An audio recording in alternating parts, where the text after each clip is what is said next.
Moms, are you raising your kids to believe they can create the life of their dreams? Are you living your life that way as well?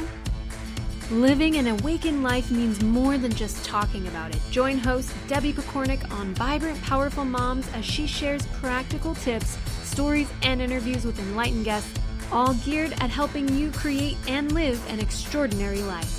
It's time to stand firmly in your power and model the life you want for your kids to inherit. And it all begins now on Transformation Talk Radio. Welcome to the Vibrant Powerful Mom Show. I'm your host, Debbie Pokornik, and my mission is to help you create a life that fully aligns with who you have come here to be and that you can totally fall in love with.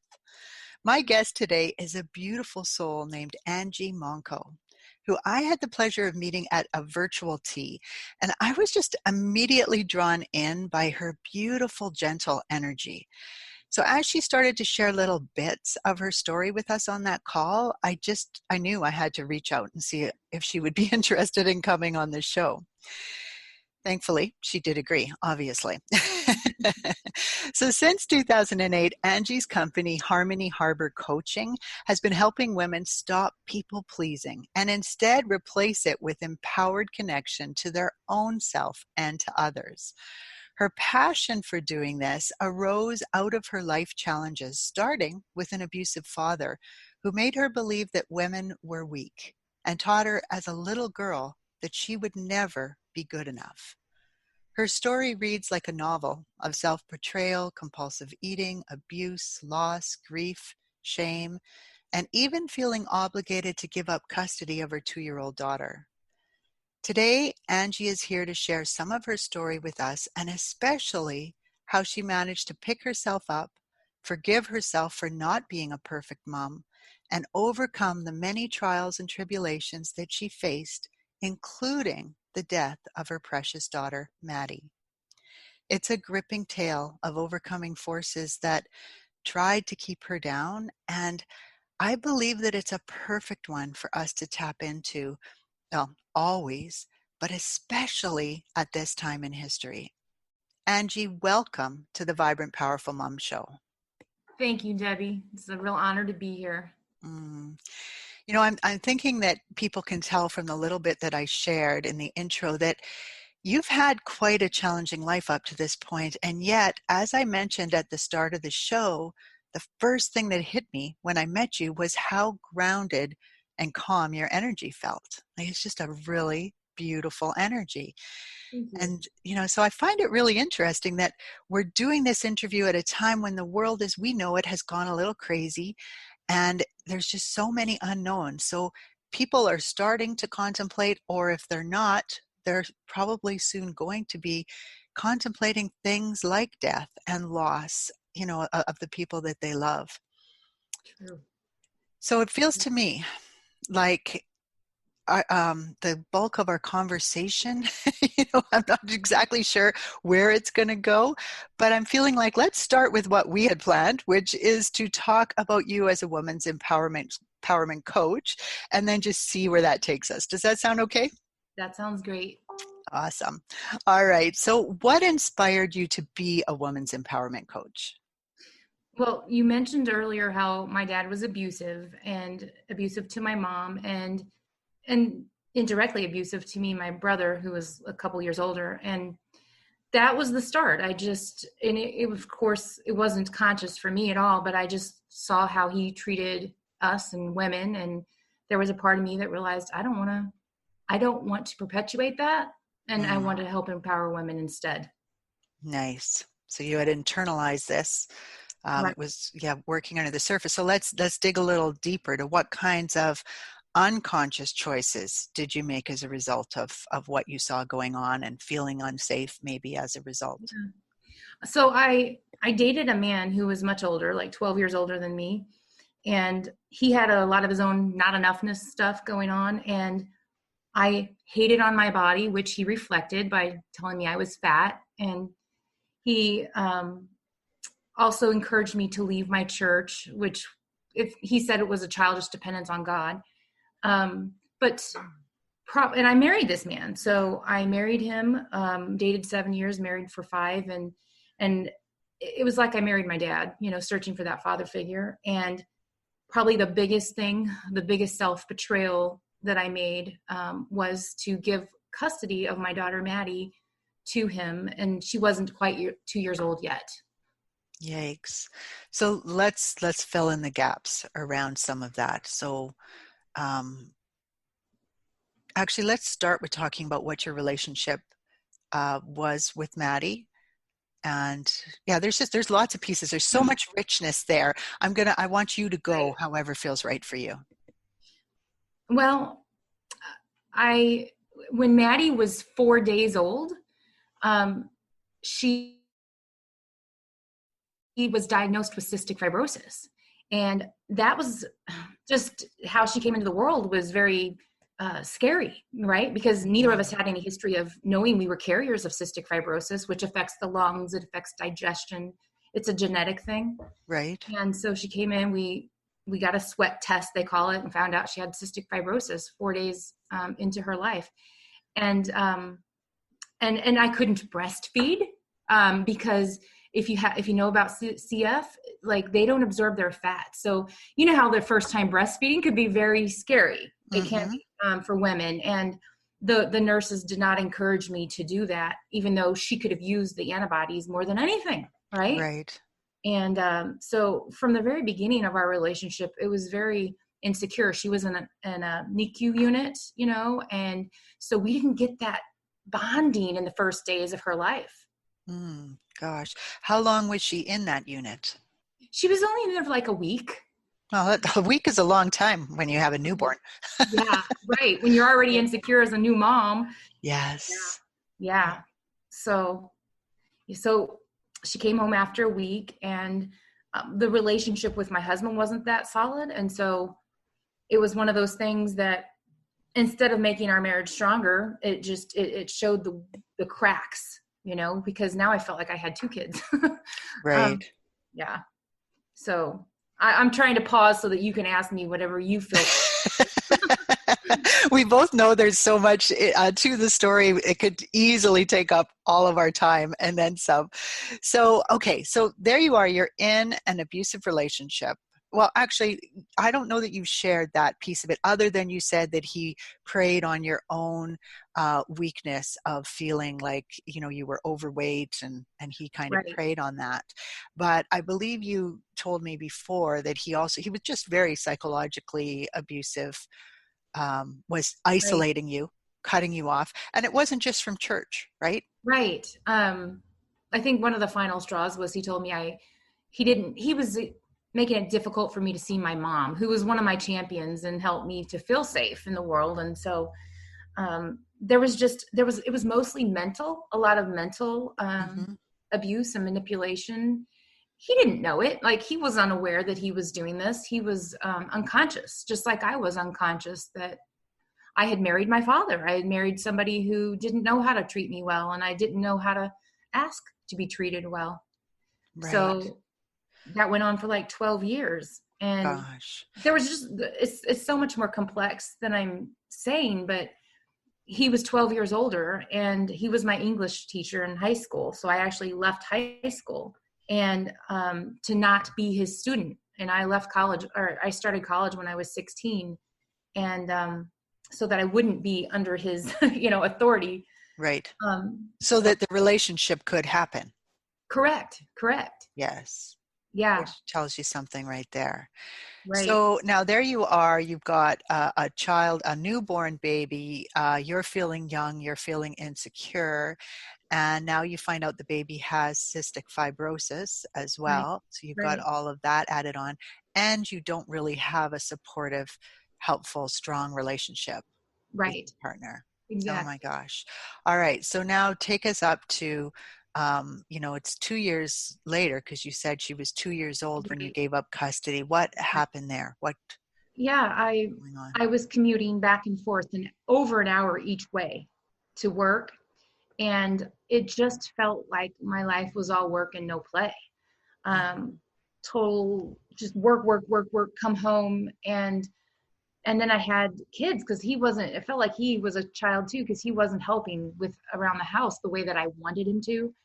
And this was my perception. So, things continued to just escalate. There was arguments, there was stress because of the fear of the unknown with Maddie and what was going to happen to her. She was actually quite healthy at the time. But I don't know what it is, Debbie, but I felt like I wanted out of that marriage. I didn't want to be subjected to it anymore. I was the breadwinner. Like, he wasn't even working. Right. Actually, he ended up getting a job, but up until that point, I had been the primary breadwinner, and I felt done with the relationship. And because I started studying religion, and not religion, but spirituality. And I just realized that I didn't want to be treated like that. It was, again, all very unconscious. And I just realized I wanted out. Okay. So now there you are, you're leaving the relationship, and just in a nutshell, why would you decide to leave your 2-year-old with him? At the time, I had no clue, except that I wanted out of the marriage. And there was a part of me that felt guilty because he wasn't the one wanting out of the marriage. And so I felt I've had a pattern of taking over responsibility for everyone around me, playing the peacekeeper. And I felt it was the weirdest thing, but I felt, now looking back, more concerned and over responsible for him than I did about my daughter. She couldn't speak. She wasn't even quite 2 years old. And I went to him and I said, I want joint custody. I want joint custody, because I did love my daughter. I did. And he said, over my dead body. And I did not have the courage, and I can't explain why. The only thing is that he'd always been the authority figure to me. He had been my teacher. He was the one in control. And I did not feel like I could stand up to him. Right. I did not have the courage. Especially given your relationship with your dad and watching your dad, the way he treated your mom and that sort of thing. Right. Okay. So your daughter's 2, you leave, and you start to try to put your life together in a healthier relationship. Correct. Right. Yeah, we actually divorced, but I didn't even have an attorney, no one to represent me. And I immediately knew that he said I could see her anytime I wanted and all of this stuff, but I believed him. I was very naive enough to believe him. So, okay.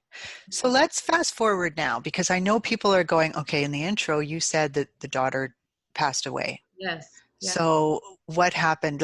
Bring us right up to that time. So basically what happened was when she turned 11 years old, she expressed she wanted to come live with me. And of course, I had wanted her to live with me the whole time. And I would get her on the weekends and summer and all that. So she expressed she wanted to live with me. And so I started teaching her visualization. And I got a woman she's an arbitrator. So she helped me to stand up to him. And between me and Maddie and focusing on what we wanted, which was for her to come live with me, we were able to, I was able to talk to him and say, look, she's going to be 13. It took us 2 years. Right. So it took us 2 years in order for him to agree. And it wasn't willingly. I actually hired an attorney. We didn't have to go to court, but he agreed to let her come live with me when she was 13 years old. Okay. So now she's with you at 13. Right. And the thing is, you'd think it'd have been all great because she had never been in the hospital at this point, by the way. She was doing well. And which is really amazing for cystic fibrosis. Right. Yeah. And we had a great relationship. I love spending time with her, and she loved spending time with me, and whenever we could, according to his agreement. And so then basically when she moved in with me, which this was July 2009, we were thrilled. But what happened was the guilt started to sit in, because he told her, he would say things like, how could you leave your family? How could you do that? and he laid it on thick. I mean, this is just what happened. Right. And yeah. So he laid it on thick, making her feel guilty for Correct. having left him because he had remarried. Is that right? He remarried and had 2 boys. Right. So that was a whole other family dynamic going on there. So Right. now she's got some guilt. So you and her are dealing with all of that. At what point did she pass away? So she was 22 years old. So she lived with me from age 13 to 22. And he basically, at one point, he moved a couple years later to Pennsylvania. So she felt abandoned there. Yeah. So she felt abandoned by me when I left, and then she felt abandoned by him when he left. Right. So her journey was dealing with the abandonment. Yeah. And you mentioned some really clear pieces where you were showing that you were a people pleaser. You said about keeping harmony, keeping balance, keeping everybody happy, feeling like you couldn't disappoint people, all of that kind of stuff. Right. So, because I think there's a lot of people that could be listening that they might not recognize that as a problem, which, Yeah. I think you expressed that to me before too, that you didn't know anything else at first, that this was just what a relationship was. Right. I didn't know better. And I beat myself up. Here's where my guilt really set in. I beat myself up because I thought if I would have not given him custody when she was 2, then I could have protected her more from how he treated her. Okay. Right.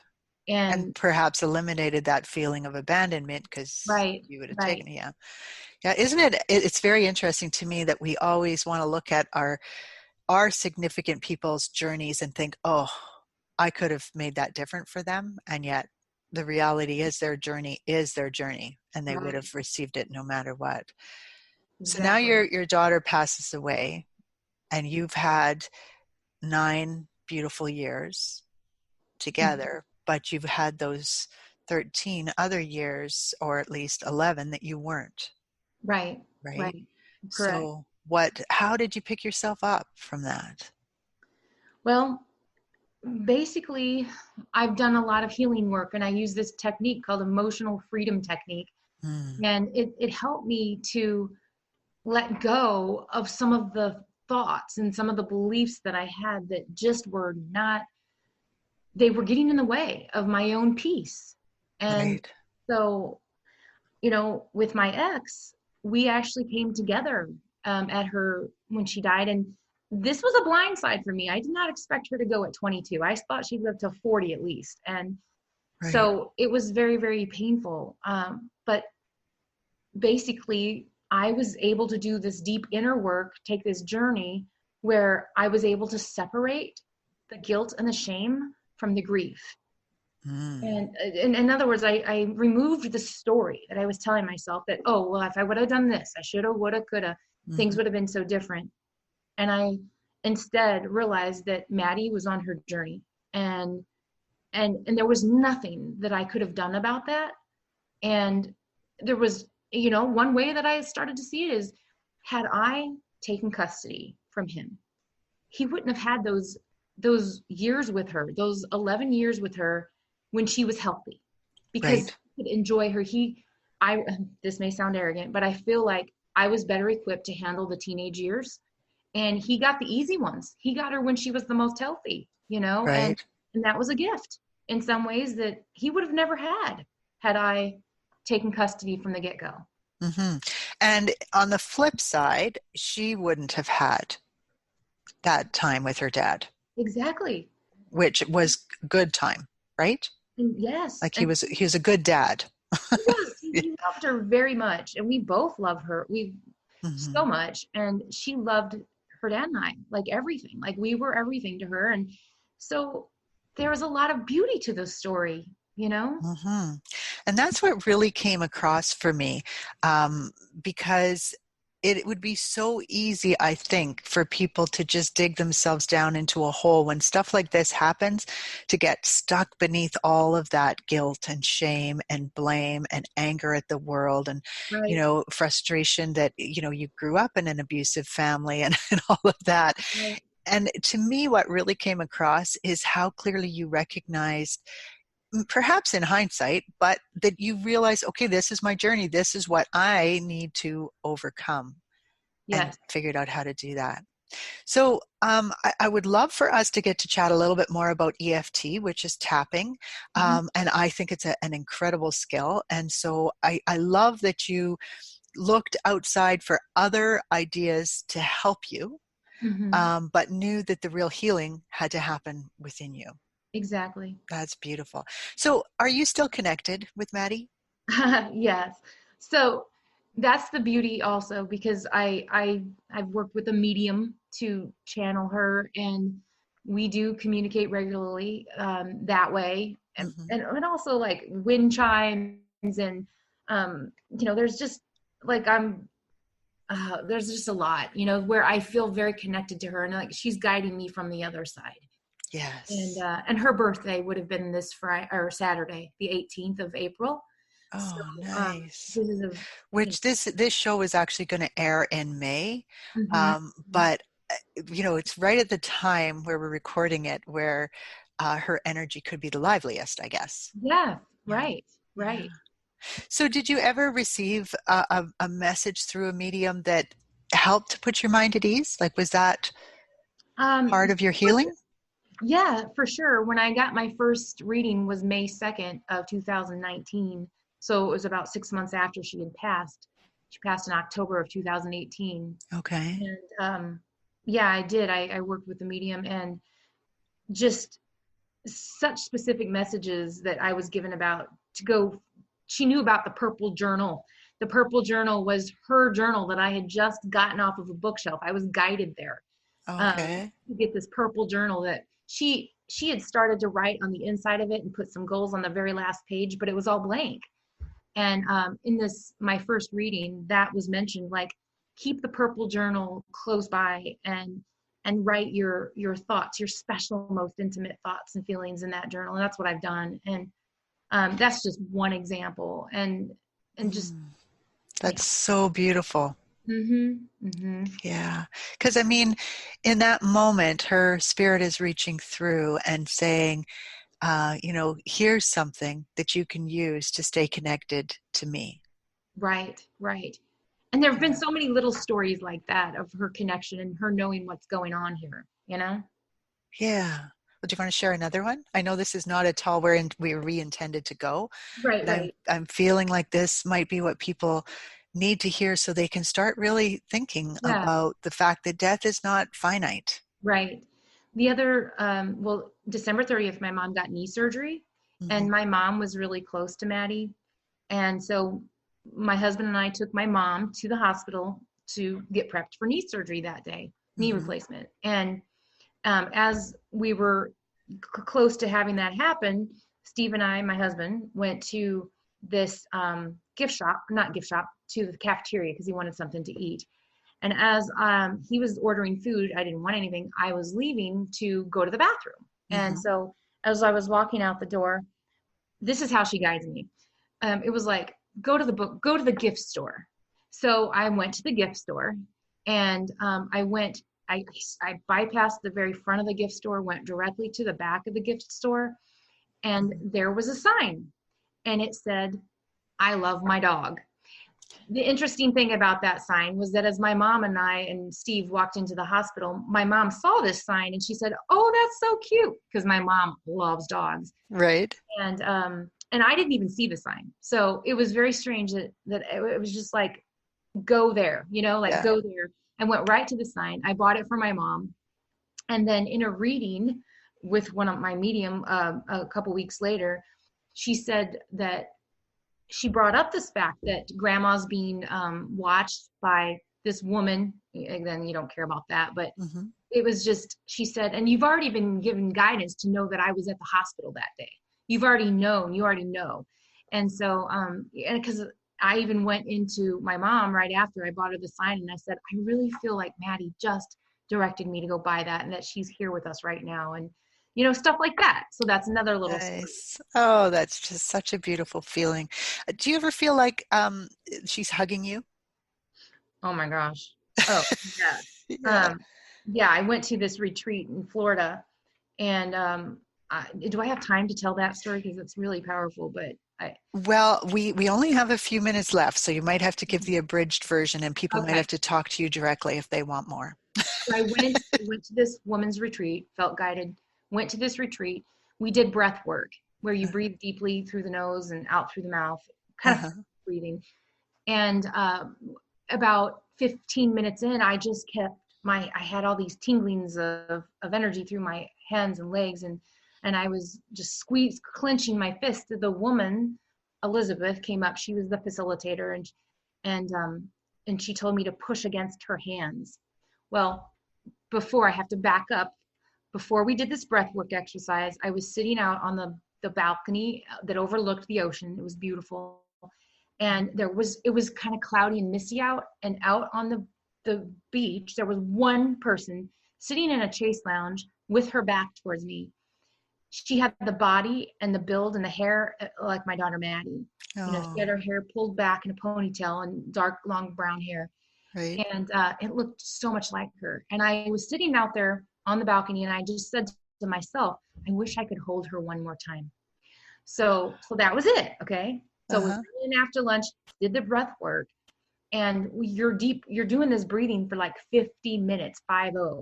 Well, so after 15 minutes, this woman, Elizabeth, came up and she said, push against my hands, because my hands were hurting with so much energy, and I pushed against her hands, really, like she was really resisting me. I pushed 3 times, and then this floodgate of emotion just erupted from me, and I started crying, and so then it took a few more minutes, and I was just there, and I was feeling so loved and hugged by this palpable energy, came down and hugged me. And it felt like Maddie, but it also felt like God. Okay. It felt like God was giving me a hug. Because they are one and the same, right? Yes. Yeah. Yes. And so as I was doing this, and it was very intense, this love feeling, Elizabeth, the facilitator, came to me, and she said to lay over on my side, and she whispered in my ear, and she said, Maddie said to come and hold you. Nice. That's so beautiful. Elizabeth lays down beside me on the floor, because I was on a yoga mat, and she was stroking my hair, and she was just holding me. And the person who was, she's called the sitter, she was sitting there holding space for me, watching me. Her name was Daylight. And Daylight laid down behind me, and she said, this is what's called an Angie sandwich. And they're both holding me, Elizabeth from the front, Daylight from the back. Oh and my gosh. I've never felt so loved and supported in my whole life. Oh my gosh. That is so, so beautiful. I do have to cut you off there because we're out of time, but I want people to know you can find out more about Angie by going to her website, harmonyharbor.com. And again, that information, as always, will be up on vibrantpowerfulmoms.com on the blog associated with that page. And Angie has a Facebook page, which I will also post on there, so you can find her through that Facebook page. And she's offering to give you a video on EFT, which is the tapping. So we didn't get to talk about it, but you will get a video.